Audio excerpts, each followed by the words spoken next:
Midnight horror show मंगलवार special सत्य कत्ल का बदला। नमस्कार दोस्तों, आज आपको मैं एक ऐसी सत्य घटना सुनाने जा रहा हूँ जिसे भेजा है भोपाल के अजीत मल्होत्रा जी ने। अजीत भाई का कहना है उनके साथ ये घटना तब घटित हुई जब एक रात भोपाल के बाईपास से गुजर रही थी। अजीत भाई अपने को बहुत ही निडर बताते हुए कहते हैं कि उन्हें कभी किसी चीज से डर नहीं लगता, लेकिन उस दिन की घटना ने उनके पसीने छुड़ा दिए थे। अजीत मल्होत्रा जी अपनी आप बीती बतलाते हुए लिखते हैं कि एक रात में अपने बेटे आशु के साथ भोपाल के बाईपास से होते हुए अपनी कार से जा रहा था। सड़क के चारों ओर सन्नाटा था, रात का समय था, सर्दी की रात थी। कुछ कुछ देरी पर हमारे आगे पीछे से कोई ट्रक, बस या कोई कार सनसनाती हुई निकल जाती थी।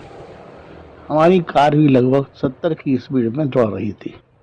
ड्राइविंग के समय नींद ना आए इसलिए हमने अपनी कार का स्टीरियो तेज वॉल्यूम पर बजा रखा था, जिसमें कोई फरमाइशी प्रोग्राम चल रहा था। मैं गाड़ी को ड्राइव कर रहा था और मेरा बेटा आशु मेरी बगल वाली सीट पर बैठा गानों का आनंद ले रहा था। तभी अचानक से हमारी गाड़ी का स्टीरियो बंद हो गया। आशु ने स्टीरियो को ऑन ऑफ किया, लेकिन वह चालू नहीं हुआ। ऐसा लगा जैसे स्टीरियो के भीतर का कोई पार्ट जल गया हो, क्योंकि उसमें से हल्की हल्की वायर जलने की महक आ रही थी। मैंने आशु से कहा, इसका कनेक्शन कट कर दो, कहीं कुछ और जल गया तो गाड़ी को खतरा हो सकता है। आशु ने तुरंत ही स्टीरियो के कनेक्शन काट कर स्टीरियो को निकाल कर अपनी जगह से उसको नीचे रख दिया। जैसे ही आशु ने स्टीरियो को गाड़ी के नीचे रखा और सामने की ओर देखा, सड़क के किनारे एक मंच बना हुआ था जो रंग बिरंगी लाइटों से जगमगा रहा था। मंच के चारों काफी भीड़ थी। मंच पर कोई कलाकार डांस कर रही थी। मैंने आशु से कहा, लगता है कोई रागनी वगैरह का प्रोग्राम चल रहा है। सारे जाट लगते हैं, इतनी ठंड में भी इन्हें देखो, कुर्ता पाजामा पहने हुए हैं सारे के सारे, जैसे सर्दी का मौसम ना होकर गर्मी हो। किसी ने ठीक ही कहा है, हरियाणा वालों के दिमाग का कोई ठिकाना नहीं होता, पूरे के पूरे सनकी होते हैं। अब तक हमारी गाड़ी उस मंच के काफी नजदीक पहुंच चुकी थी। मंच के आसपास भीड़ काफी थी, तो मैंने अपनी गाड़ी की स्पीड कुछ कम कर ली थी, पता नहीं कौन कब गाड़ी के सामने आ जाए इसलिए। तभी अचानक से एक औरत, शायद वह कोई मुस्लिम महिला थी जिसने बुर्का पहना हुआ था, मेरी गाड़ी के सामने आ खड़ी हुई। मैंने एकदम से गाड़ी के सारे ब्रेक कर दिए।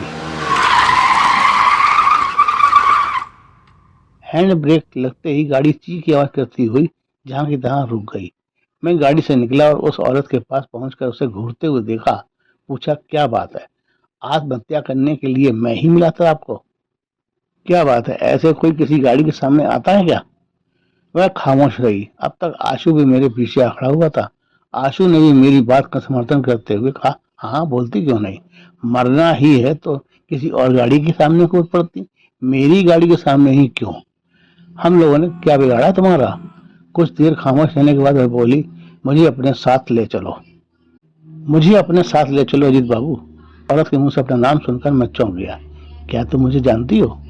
हाँ मैं जानती हूँ, आप अजीत बाबू हैं, मुझे अपने साथ ले चलो।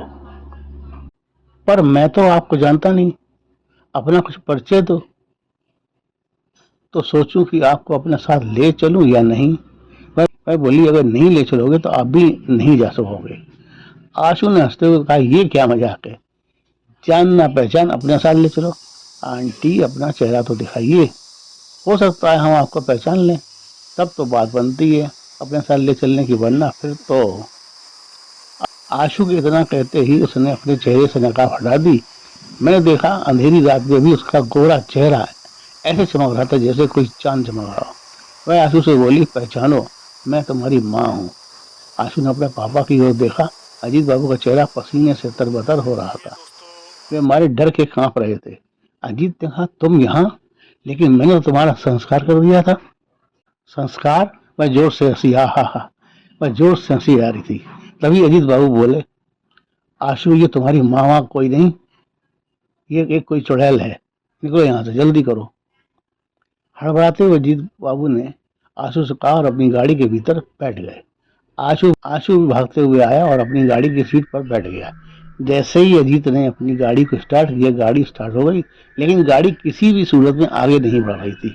तभी अजीत ने गाड़ी की पिछली सीट पर देखा, वह औरत गाड़ी की पिछली सीट पर बैठी हुई थी। अजीत ने कहा, तुम यहाँ क्यों आई हो? मैं तुम्हें नहीं जानता, निकलो यहाँ से, हम लोगों को जाने दो। अजीत की बात सुनते हुए बोली, जाओ जाओ ना, आपको रोका किसने? बस मुझे भी ले चलो। अजीत अपना सिर पकड़कर बैठ गया। हे भगवान, ये क्या मुसीबत आ पड़ी। हे प्रभु, इसे हटाओ यहाँ से। वह औरत बोली, मुझे भी तुम्हारे साथ बैठने में कोई दिलचस्पी नहीं है, मैं तो बस अपने बेटे को लेने आई हूँ। चल बेटा, चलते हैं। आशु बोला, पापा क्या ये मेरी माँ है? अजीत खामोश रहा। आशु ने फिर पूछा, पापा बोलते क्यों नहीं, क्या ये मेरी माँ है? माँ, अभी तक आप कहाँ थी, मुझे लेने पहले क्यों नहीं आई? वह औरत बोली, समय से पहले कुछ नहीं हो सकता बेटा, अब समय आ चुका है, अब तुम्हें मेरे साथ चलना होगा। इतना कहते ही आशु जैसे बेहोश हो गया। अजीत ने आशु को हिलाया, आवाज दी, आशु आशु, होश में आओ। आशु, शालिनी मेरे आशु मुझसे मत छीनो, मुझे माफ कर दो शालिनी। अजीत ने बोलते हुए पीछे की सीट पर देखा, वहां कोई नहीं था। अजीत ने आशु के हाथ को पकड़ा, उसके दिल पर हाथ रखकर देखा, आशु के दिल की धड़कनें बंद हो चुकी थी। अजीत अपनी गाड़ी में गुमसुम सा बैठा अपनी यादों में खो चुका था।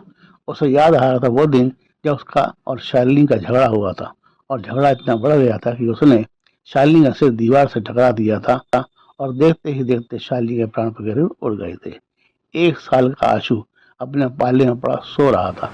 उस मासूम को क्या पता था कि उसकी मां अब इस दुनिया में नहीं है।